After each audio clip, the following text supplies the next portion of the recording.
Good morning day students. आज हम सीलिएट्स के बारे में पढ़ेंगे। सीलिएट्स, ठीक है। और सीलिएट्स जिस क्लास से बिलोंग करते हैं उस क्लास को हम बोलते हैं सीलिएटा, ठीक है। सीलिएटा क्यों बोला? क्योंकि इनकी जो पूरी बॉडी है, पूरी बॉडी का जो सरफेस है वो सीलिया से कवर है, मतलब पूरी बॉडी के ऊपर सीलिया प्रेजेंट है, इसीलिए इनको नाम दिया गया है सीलिएटा क्लास। या फिर इनको इसमें जो ऑर्गेनिज्म है सीलिएटा के अंदर उसको हम सीलिएट्स बोलते हैं, ठीक है। तो यहाँ हम सबसे पहले इनके जो जनरल कैरेक्टर्स हैं उनकी बात करते हैं कि सीलिएट्स के जनरल कैरेक्टर्स कौन कौन से होंगे। जनरल कैरेक्टर्स, ठीक है। तो जनरल कैरेक्टर की अगर हम बात करें तो सबसे पहले हम देखते हैं cilia are present on wall surface of the body. और यही इनका करेक्टरिस्टिक फीचर है। पूरी बॉडी पे सीलिया होना ही इनका एक करेक्टरिस्टिक फीचर है, जिसके बेस पे इनका नाम भी सीलिएटा रखा गया है, या इनकी क्लास का नाम सीलिएटा रखा गया है और ऑर्गेनिज्म को सीलिएट्स बोला जाता है, ठीक है। इसके बाद ये जो सीलिया है, सीलिया की डेफिनेशन हम पहले भी लिख चुके हैं, मैं फिर बता देता हूँ। सीलिया क्या होते हैं? टीनी, मतलब बहुत छोटे होते हैं, काफ़ी छोटे होते हैं। Tiny fine hair like projections.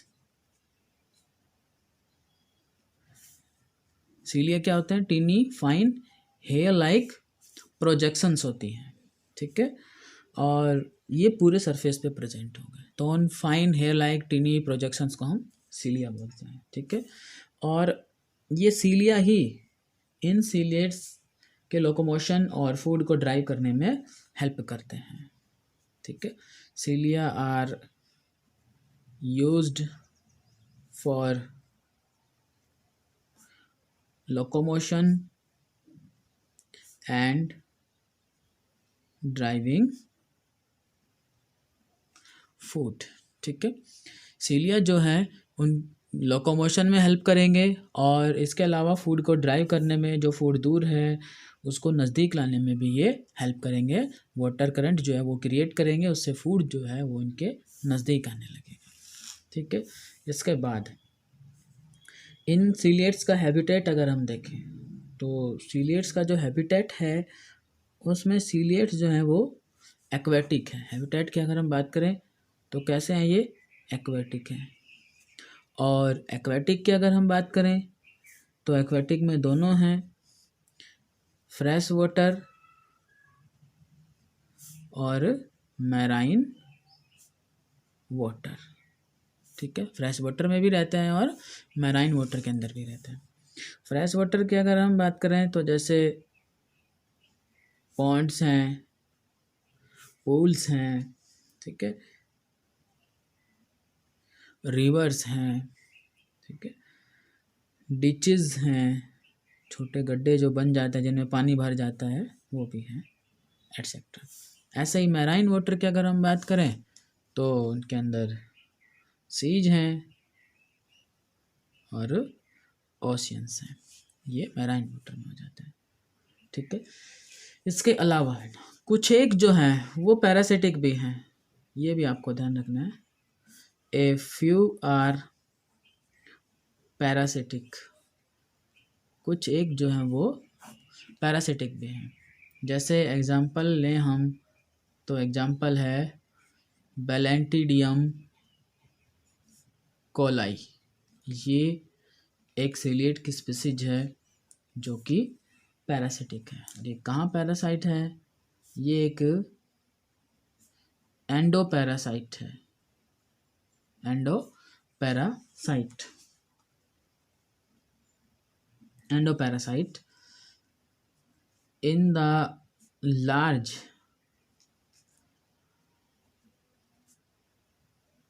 intestine, in the large intestine of human being, ठीक है। ह्यूमन बीइंग के जो लार्ज इंटेस्टाइन है उसमें ये एक एंडो पैरासाइट है, ठीक है। और ये डिजीज़ भी कोज करता है और उस डिजीज़ का नाम है, डिजीज़ कोज करता है और उस डिजीज़ का नाम है कॉज सीलियरी डाइसेंट्री, ठीक है। सीलियरी डाइसेंट्री ये एक डिजीज़ है जो ये ब्लैंटिडियम कोज करता है, ठीक। इसके बाद बॉडी की जो कवरिंग है उसकी बात करते हैं हम। तो बॉडी जो है उसमें, बॉडी जो है वो सेल वॉल से कवर नहीं है, और सेल वॉल के अलावा यहाँ पर बॉडी की जो कवरिंग है वो है pellicle. Body is covered by pellicle, ठीक है। बॉडी जो है वो पेलिकल से कवर है। पेलिकल जो है वो प्रोटीनियस है, प्रोटीन की बनी होती है। 80% पार्ट उसमें प्रोटीन का ही है, बाकी 20% पार्ट जो है उसमें वो दूसरे ऑर्गेनिक मैटर और है। इसके बाद न्यूट्रिशन की हम बात करें, न्यूट्रिशन, तो न्यूट्रिशन जो है वो कैसा है, मेनली होलोजोइक है, ठीक है। न्यूट्रिशन कैसा है, होलोजोइक है। तो होलोजोइक न्यूट्रिशन में फूड को इंजेस्ट किया जाएगा, फिर डाइजेस्ट किया जाएगा, फिर उसको एसिमिलेट किया जाएगा और फिर उसको बॉडी से बाहर पास आउट किया जाएगा, इजेशन होगा उसका, ठीक है। और होलोजोइक न्यूट्रिशन जो है उसमें डाइजेशन जो है वो कैसा होगा, इंटरनल है। डाइजेशन कैसा है, इंटरनल है, मतलब बॉडी के अंदर ले जाके, सेल के अंदर ले जाके फूड को डाइजेस्ट किया जाएगा, ठीक। फूड जो है जब बॉडी के अंदर लेगा, बॉडी के अंदर लेंगे सीलिएट्स तो फूड वैक्यूल बनाएंगे और फिर फूड वैक्यूल के अंदर ही उस फूड को डाइजेस्ट किया जाएगा, फिर उसको पूरी बॉडी में डिस्ट्रीब्यूट किया जाएगा साइक्लोसिस, ठीक है। तो डाइजेशन इंटरनल होगा। और न्यूट्रिशन जो है वो कैसा है, मेनली होलोजोइक है, लेकिन जो पैरासिटिक फॉर्म है उनमें न्यूट्रिशन पैरासिटिक है। Parasitic form show parasitic nutrition, parasitic nutrition, ठीक है। तो न्यूट्रिशन भी यहाँ पर दो हो जाते हैं, होलोजोइक है और एक पैरासिटिक जो है वो है। तो पैरासिटिक तो वही शो करेंगे जो पैरासाइट है, ठीक है। इसके अलावा सारे जो फ्री लिविंग है वो सब कैसे होलोजोइक न्यूट्रिशन है वो शो करेंगे, ठीक। इसके बाद इनके पास और क्या होता है, एक कॉन्ट्रैक्टाइल वैक्यूल होता है, have a contractile vacuole, contractile vacuole जो है वो होता है। और ये जो कॉन्ट्रैक्टाइल वैक्यूल है ये ऑस्मो रेगुलेशन में हेल्प करता है। Contractile vacuole helps in osmo regulation, ठीक है।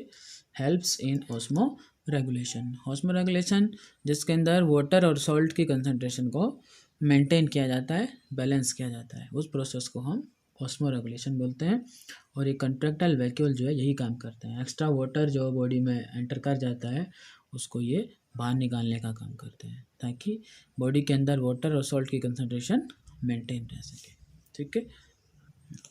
इसके अलावा नेक्स्ट जो फीचर है उसकी हम बात करें तो न्यूक्लियस, सीलिएट्स में न्यूक्लियस कैसा होगा। न्यूक्लियस की बात करें तो सीलिएट्स में जो न्यूक्लियस है वो दो हैं, 2 न्यूक्लियस, ठीक है। और दोनों न्यूक्लियस जो है वो मॉर्फोलॉजिकली डिफरेंट हैं, इसलिए ये जो हैं वो न्यूक्लियर डाइमॉर्फिज्म शो करते हैं, शो न्यूक्लियर डाइमॉर्फिज्म, ठीक है। जो दो न्यूक्लियस हैं वो मॉर्फोलॉजिकली डिफरेंट हैं, मॉर्फोलॉजिकली डिफरेंट हैं, साइज भी उनका अलग है, मॉर्फोलॉजिकली वो पूरे डिफरेंट होते हैं, ठीक। तो इसमें एक जो है वो जो बड़े साइज का होगा उसको हम बोलेंगे मैक्रो न्यूक्लियस, ठीक है। लार्ज न्यूक्लियस है, ठीक है। और थोड़ा सा इलोंगेटेड है, बिल्कुल राउंडेड नहीं है, लार्ज एंड इलोंगेटेड, ठीक है। इसके अलावा ये जो मैक्रो न्यूक्लियस है वो मेटाबॉलिक एक्टिविटी को कंट्रोल करने का काम करता है, controls metabolic activities, control metabolic activities, ठीक है। इसलिए इसको वेजिटेटिव न्यूक्लियस भी बोला जाता है, ठीक है। Also called vegetative nucleus, also called vegetative nucleus, ठीक है। अच्छा, इसके अलावा जो दूसरा न्यूक्लियस है वो है माइक्रो न्यूक्लियस, ठीक है। माइक्रो न्यूक्लियस जो है वो स्मॉल है और राउंडेड है, ठीक है। और ये जो न्यूक्लियस है वो रिप्रोडक्शन को कंट्रोल करता है, या हम कहें कि रिप्रोडक्शन में पार्टिसिपेट करता है, ठीक है। टेक्स पार्ट इन रिप्रोडक्शन, ठीक है। Takes part in reproduction, reproduction में ये इन्वॉल्व है और इसीलिए इसको रिप्रोडक्टिव न्यूक्लियस भी बोला जाता है, ठीक है। Also called reproductive nucleus, also called reproductive nucleus, ठीक है। इसके बाद भाई सीलिएट्स जो हैं, कुछ एक सीलिएट्स उनके पास में इजेक्टेबल एक ऑर्गन होता है जिसको हम ट्राइकोसिस्ट बोलते हैं, ठीक है। सीलिएट्स often have minute ejectable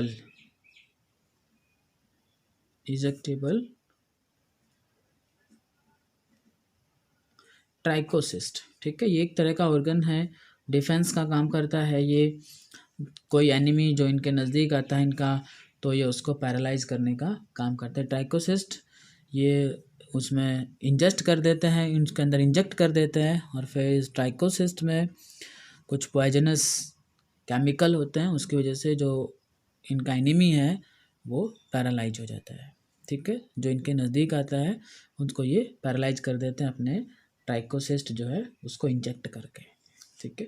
तो ये ट्राइकोसिस्ट किसका काम करेगी? फॉर डिफेंस, खुद को बचाने के लिए वो इस ट्राइकोसिस्ट का यूज करते हैं, ठीक है। इसके अलावा हम बात करें रिप्रोडक्शन की, तो जो सीलिएट्स हैं उनमें एसेक्सुअल और सेक्सुअल दोनों तरह के रिप्रोडक्शन हैं।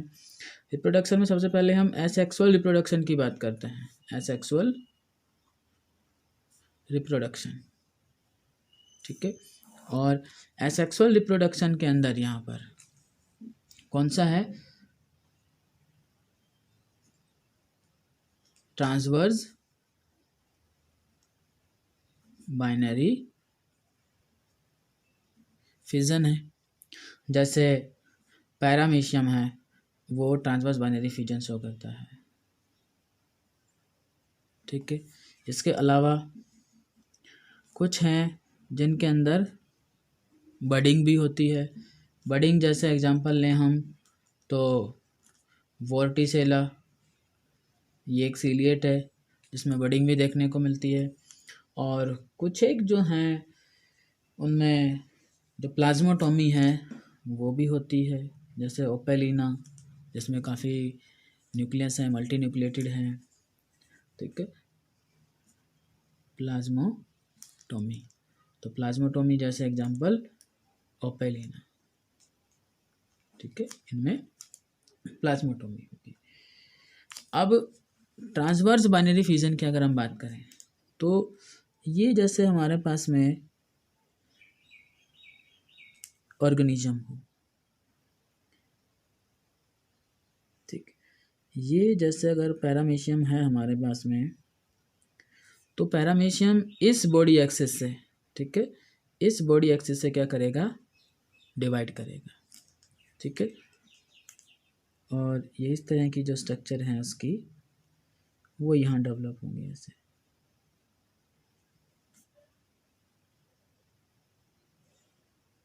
ये इस तरह से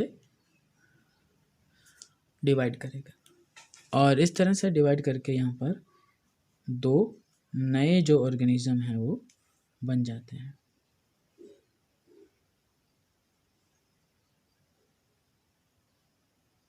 ऐसे, ठीक है, इस तरह से, ठीक है। एक ये बन जाएगा, एक ये बनेगा,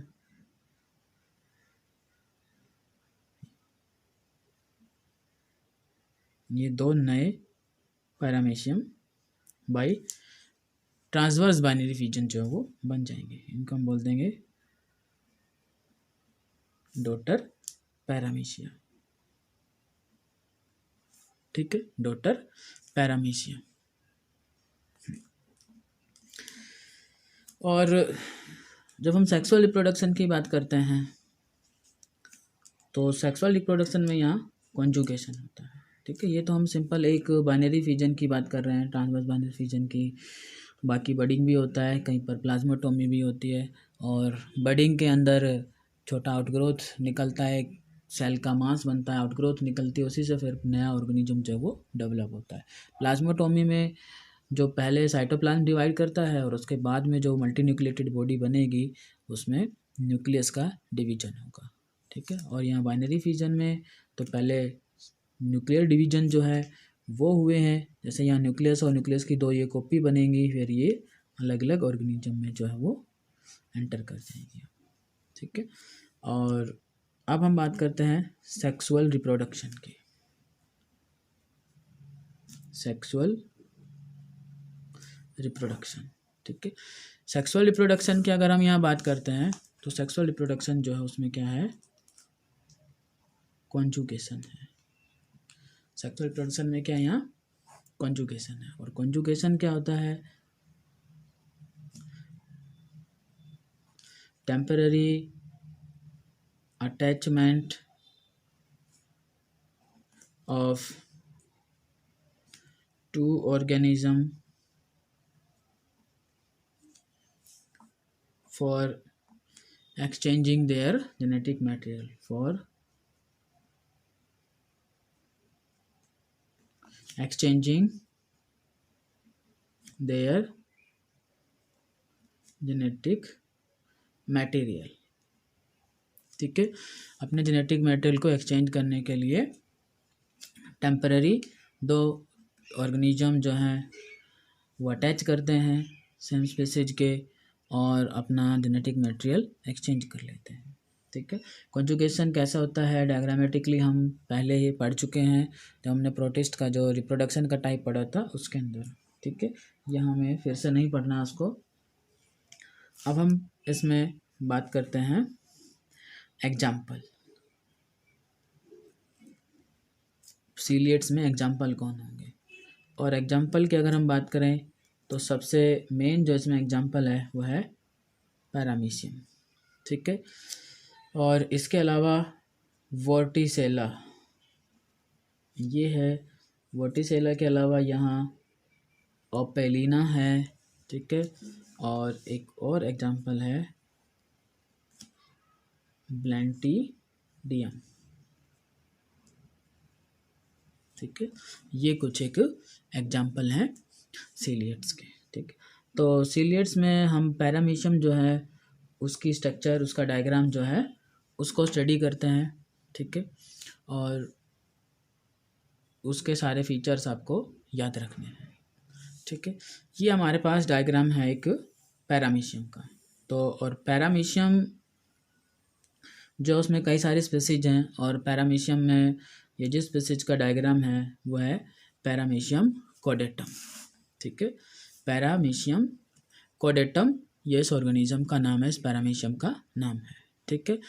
तो पैरामीशियम का जो साइज है, अगर हम उसकी बात करें कि पैरामीशियम का साइज क्या होगा, तो साइज जो है उसमें लेंथ देखें तो लेंथ जो है यहाँ पर अलग अलग स्पीसीज के अलग अलग है और 80 माइक्रोमीटर से 300 माइक्रोमीटर तक वेरी करती है, ठीक है, लेंथ। लेकिन अगर हम इस पैरामीशियम की बात करें, इस पैरामीशियम कोडेटम की बात करें, तो यहाँ पर लेंथ जो है वो 170 माइक्रोन से लेके 290 माइक्रोन तक हो सकती है, ठीक है। 170 माइक्रोन से लेके 290 माइक्रोन तक हो सकती है इसमें, ठीक है। माइक्रोन लिखेंगे यहाँ पर, माइक्रोमीटर नहीं, माइक्रोन लिखेंगे, ठीक। इसके बाद जो शेप है इसकी, इस पैरामीशियम की जो शेप है बॉडी की, वो कैसी है, कैसी है, स्लीपर लाइक है, स्लीपर लाइक इसकी शेप है, ठीक है। इसके अलावा इसको सिगार शेप्ड भी बोला जाता है, और क्या बोला जाता है, सिगार शेप्ड,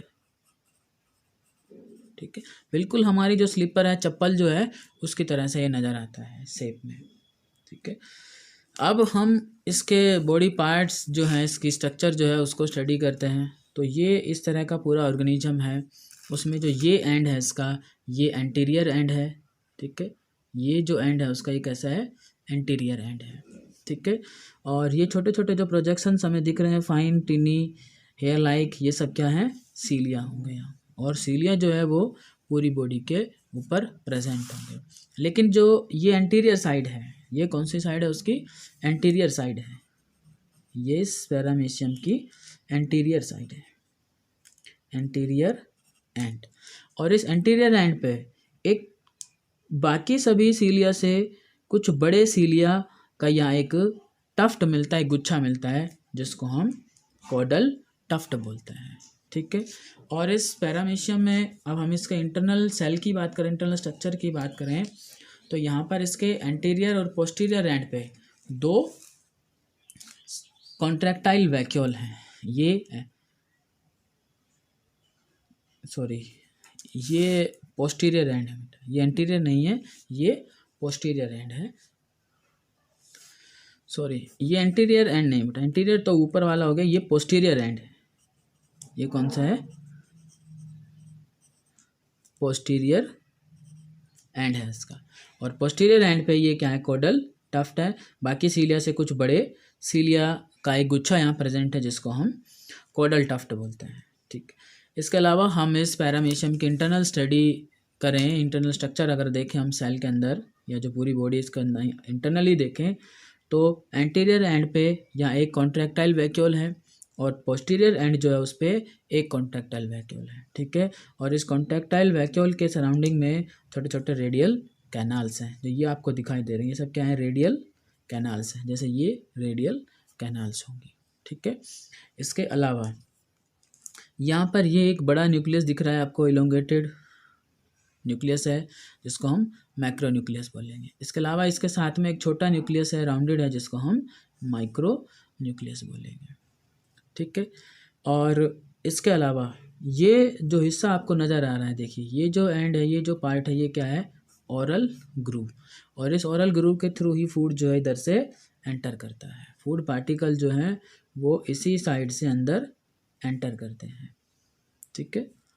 फूड, जैसे यहाँ फूड होगा ये, तो इसी साइड से यहाँ इसके अंदर से एंटर करेगा, ये है ओरल ग्रूव। इसके अलावा जब यहाँ हम नीचे आते हैं, तो ये जो हिस्सा है इसको हम बोलते हैं बक्कल कैविटी, ठीक है, ये होगा बक्कल कैविटी। इसके बाद ये जो नीचे का जो ये पार्ट आता है, थोड़ा सा स्मॉल हो जाता है, नैरो हो जाता है, जिसको हम बोलते हैं साइटोफेरिंग्स, ठीक है, जिसको हम साइटोफेरिंग्स बोलेंगे इस हिस्से को, और ये होगा बक्कल कैविटी। और इसके अंदर ये जो पार्ट आपको नज़र आ रहा है, इसको बोलते हैं हम साइटोस्टोम, साइटोस्टोम मतलब माउथ जो है उसकी तरह से ये काम करता है, ठीक है। और यहाँ से ये फूड पार्टिकल है, और ये क्या बन रहा है, इसके साथ साथ में यहाँ ये फूड वैक्यूल बन रहा है, मतलब फूड को एक मेम्ब्रेन से कवर करके अंदर लिया जाता है, और फिर इस फूड वैक्यूल के अंदर एंजाइम छोड़ दिए जाते हैं, डाइजेस्टिव एंजाइम, और फिर वो डाइजेस्टिव एंजाइम इस फूड को डाइजेस्ट करते हैं। लिखा है फूड वैक्यूल फॉर्मिंग, बन रहा है फूड वैक्यूल। बनने के बाद जैसे ये फूड वैक्यूल इधर आ गया है, फिर ये ऐसे फूड वैक्यूल ऐसे घूमता रहेगा, और इसके साथ में जो डाइजेस्टिव एंजाइम इसके अंदर जो डाल दिए गए हैं, ठीक है, वो उसको डाइजेस्ट कर देंगे। फिर इस फूड वैक्यूल से जो डाइजेस्टेड फूड है वो पूरी बॉडी के अंदर सर्कुलेट कर जाएगा, क्योंकि इसका जो साइटोप्लाज्म है वो रोटेट करता है। ऐसे पूरा साइटोप्लाज्म इसके अंदर से ऐसे घूमता रहेगा और वो सारे फूड को डिस्ट्रीब्यूट कर देगा, ठीक है। और ये आउटर सरफेस पे सीलिया प्रेजेंट है, ठीक है। और इसमें जो साइटोप्लाज्म है उसका, उसमें दो पार्ट आ जाते हैं यहाँ पर, ठीक है, डिफ्रेंशिएशन है उसमें।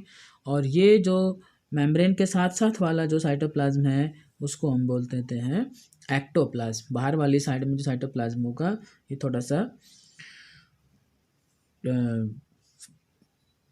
थोड़ा सा इसमें, ठीक है। तो ये एक्टोप्लाज्म है वो थोड़ा सा कैसा होगा, डेंस होगा। कैसा होगा, ये डेंस होगा। और ये आउटर साइड में है, पेरिफेरल साइड में, इसलिए इसको बोल दिया हमने एक्टोप्लाज्म। और ये जो एंडोप्लाज्म है ये कैसा है, सेमी फ्लूइड है, ये थोड़ा सा फ्लूइड टाइप का है। और इंटरनल पार्ट में अंदर की साइड में इसको हम बोलते हैं एंडोप्लाज्म, ठीक है। और इसके अलावा यहाँ पर आपको सेल वॉल कहीं नज़र नहीं आएगी, लेकिन मेम्ब्रेन के बाहर एक और कवरिंग होगी, वो होगी पेलिकल की, ठीक है, वो पेलिकल होगी। इसके बाद यहाँ आपको ये एक साइटोपाई की एक स्ट्रक्चर जो ये आपको दिख रही है, ये वैसे ऐसी स्ट्रक्चर होती है, ये आपको दिख रही है यहाँ ये। और ये साइटोपाई जो है ये इजेशन में हेल्प करती है, ठीक है, जिसको हम सेल एनस भी बोलते हैं। इसको क्या बोलते हैं हम, सेल एनस, ठीक है। वेस्ट मैटर को डिस्चार्ज करना हो तो ये इसी सेल एनस के थ्रू वेस्ट मैटर को डिस्चार्ज कर देता है, ठीक है।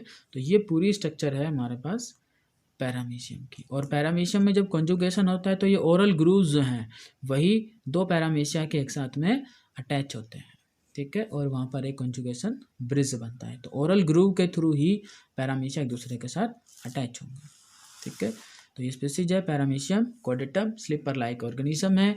इसके बाद हम बात करें तो पैरामीशियम जो है वो दो टाइप के नज़र आते हैं, दो तरह के पैरामीशियम जो है वो मिलते हैं। उन दो पैरामीशियम को हम, एक को किलर पैरामीशिया और एक को सेंसिटिव पैरामीशिया बोलते हैं। तो जो किलर पैरामीशिया है उसमें कप्पा पार्टिकल होंगे, वो क्या कंटेन करेगा, कप्पा पार्टिकल्स कंटेन करेगा। और ये कप्पा पार्टिकल जो हैं एक पॉइजन सीक्रेट करते हैं, एक पॉइजनस सब्सटेंस सीक्रेट करते हैं जो इन सेंसिटिव पैरामीशिया को किल कर देता है, ठीक है।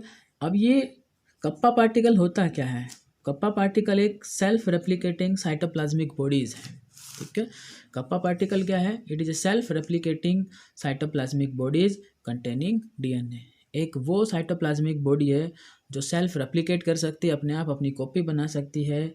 और इसी के अंदर इस डीएनए होता है, और डीएनए में कुछ ऐसी सीक्वेंस है, कुछ ऐसे जीन है जो पॉइजनस सब्सटेंस बनाते हैं। और वो पॉइजनस सब्सटेंस जो है पैरामीशियम की जो दूसरी टाइप है जिसको हम सेंसिटिव टाइप बोल रहे हैं उसको किल कर देती है, ठीक है। और तो नेक्स्ट जो टाइप होगी वो है सेंसिटिव पैरामीशिया, जिसमें कप्पा पार्टिकल्स नहीं है और ये किसी तरह का जो पॉइजनस सब्सटेंस है वो सीक्रेट नहीं करते हैं, ठीक है। जो पॉइजनस सब्सटेंस सीक्रेट करते हैं उस पॉइजनस सब्सटेंस को हम क्या बोलते हैं, पैरामेसिन। उस पॉइजनस सब्सटेंस को बोला जाता है पैरामेसिन, ठीक है। और ये पैरामेसिन ही जो सेंसिटिव पैरामीशियम है उनको किल कर देते हैं, ठीक है। तो ये थी कुछ स्टडी सीलिएट्स की, जिसमें हमने सीलिएट्स के कुछ जनरल फीचर और जो ये पैरामीशियम है इसके स्ट्रक्चर को हमने पढ़ा है। तो आपको ये डायग्राम जो है अच्छे से बनाना है, इसको आपको याद भी रखना है, अच्छे से पूरा इसको लेबल करना है। अब आज ये आपका जो प्रोटोजोन है, किंगडम प्रोटिस्टा जो है यहाँ कंप्लीट हो जाता है। इसके बाद हम एनिमल किंगडम जो है वो स्टार्ट करेंगे, और कल पॉसिबल हुआ तो जूम से हम आपकी जो डाउट होंगे वो सोल्व करेंगे। ठीक है। और प्रोटोजोन प्रोटिस्ट पे मैं आपको असाइनमेंट दूंगा, एमसीक्यू दूंगा, वो आपको सोल्व करने में है। ठीक है, कोई डाउट हो तो आप व्हाट्सअप नंबर पे सेंड कर सकते हैं, और कल पॉसिबल हुआ तो हम जूम से आपकी लाइव क्लास लेके डाउट इनके जो है वो क्लियर करेंगे। ठीक है, ओके, थैंक यू।